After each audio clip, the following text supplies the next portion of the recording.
Tiny Elvis Reincarnated. 12-year-old Filipino boy brings AGT crowd to tears. The lights dimmed inside the packed theater, and a nervous hush swept through the audience. On that iconic stage stood a tiny 12-year-old boy from the Philippines, barely tall enough for the microphone. His name was Liam Cruz, and in that moment, under the dazzling glow of America's Got Talent, his trembling hands revealed both fear and hope. The judges leaned forward, curious. Simon Cowell, always skeptical, raised an eyebrow as if silently asking, what could this little boy possibly do to impress us? Liam took a deep breath. I'm going to sing one of Elvis Presley's songs, he said softly. The audience chuckled. Some smiled, others exchanged looks. Elvis? From a boy who looked like he still had homework waiting back at his hotel. But then, the music started, soft guitar strings humming through the speakers, and Liam opened his mouth. The first note silenced the room. A voice, rich and soulful, poured out, deep yet tender, echoing through every heart in the theater. It was uncannily familiar. There was something about it, an old soul, a timeless vibration that felt like Elvis himself had stepped back into the world through this small boy. The laughter turned into gasps. Simon's smirk disappeared. By the second verse, tears glistened in the eyes of strangers. Backstage, Liam's mother clasped her hands, whispering prayers. She had watched her son sing since he was 5, but never like this. Tonight, he wasn't just singing. He was becoming something larger, something divine.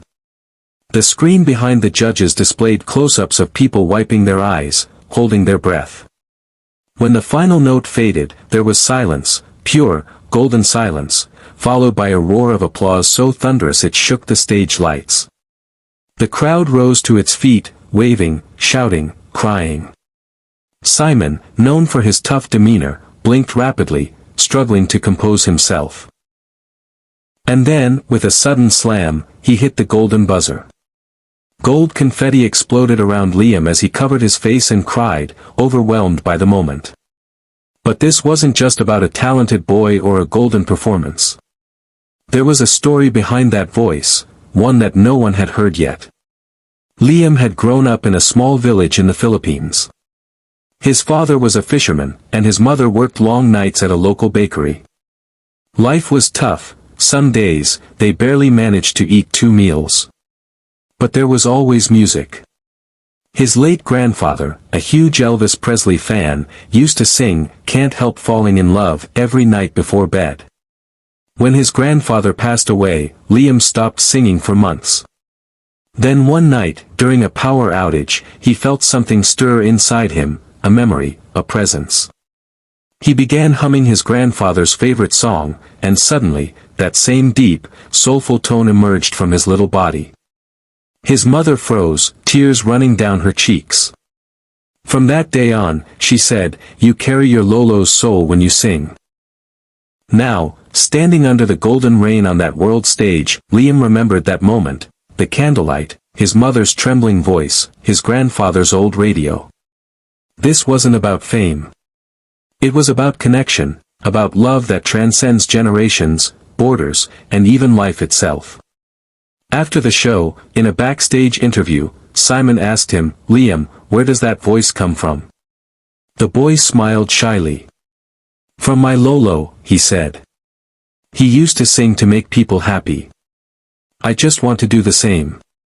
That simple answer broke something open, not just in Simon, but in millions who would later watch the video online. Within days, the clip went viral, touching hearts across the globe. People called him Tiny Elvis, the reincarnation of the king, and the boy with the golden soul. But to those who truly listened, it wasn't about mimicry or fame, it was about spirit. In interviews, Liam never took credit for his gift. He would say, "Maybe it's not just talent, it's love. My Lolo gave me love, and I'm giving it back through my music." Fans began sending messages from around the world, nurses, soldiers, elderly people, sharing how his song reminded them of someone they'd lost, how it made them smile again. One message stood out. A man from Tennessee wrote, Months later, when he performed again in the live finals, he didn't pick a flashy song. Instead, he sang, "If I Can Dream," Elvis's anthem of hope. He dedicated it to everyone who's ever lost someone, but still believes they're with you somehow. His voice trembled with emotion, his heart fully open. And as the last note echoed, the camera caught Simon whispering, "That's what music is supposed to do." Liam didn't just bring Elvis back that night, he brought back faith, unity, and love. He didn't win AGT that season, but something more powerful happened. His story became a symbol, a reminder that greatness isn't about age, fame, or imitation. It's about purpose. It's about carrying the spirit of kindness and using your gift to heal others. As the credits rolled on his final episode, Liam looked straight into the camera and said, "I think music is just another way to say, I love you, to the world." And somewhere, perhaps smiling from above, his grandfather, and maybe even Elvis, was nodding along, proud that their songs of love had found a new voice, in a boy who sang not for glory, but for the soul of humanity.